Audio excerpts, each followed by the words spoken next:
एक बार गौतम बुद्ध वैशाली नगरी में धर्म प्रचार के लिए जा रहे थे।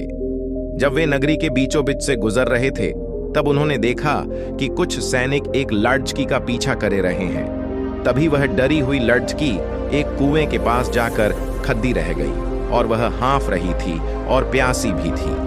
तभी बुद्ध ने उस बालिका को अपने पास बुलाया और कहा कि वह कुएं से पानी निकाले और स्वयं भी पिए और उन्हें भी पिलाए। इतनी देर में वह सैनिक भी वहां पहुंच गए। बुद्ध ने उन्हें हाथ के संकेत से रुकने के लिए कहा। बुद्ध की बात सुनकर लड्डेचकी ने कहा, महाराज, मैं एक अछूत लड्ढकी हूं और मेरे कुएं से पानी निकालने पर जल दूषित हो जाएगा।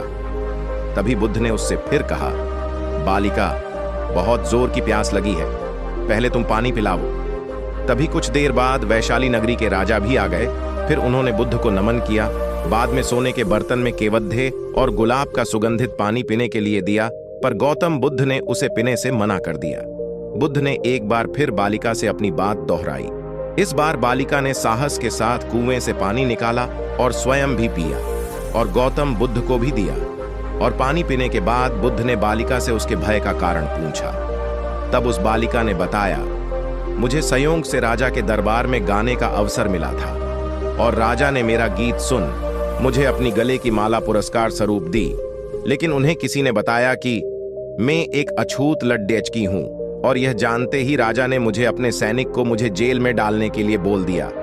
मैं किसी तरह उन सैनिकों से बचकर यहां तक पहुंच गई और आप मिल गए। इस पर बुद्ध ने कहा कि सुनो राजन, मैं चाहता हूं कि आप मेरी इस शब्द को हमेशा याद रखें। कोई भी मनुष्य की पहचान उसके धर्म और जाति से नहीं, बल्कि उसके स्वभाव या उसके अच्छे काम से होती है। जिस बालिका के मधुर कंठ से निकले मधुर गीत का आपने आनंद उठाया, उसे पुरस्कार दिया, और जिसके कार्य इतने अच्छे हों, वह अछूत हो नहीं सकती। और उस बालिका के साथ नीची सोच और छोटे कार्य करके अछूत होने का परिचय तो आपने दिया है। इसीलिए मेरे नजरों में यह बालिका नहीं, बल्कि आप अछूत है।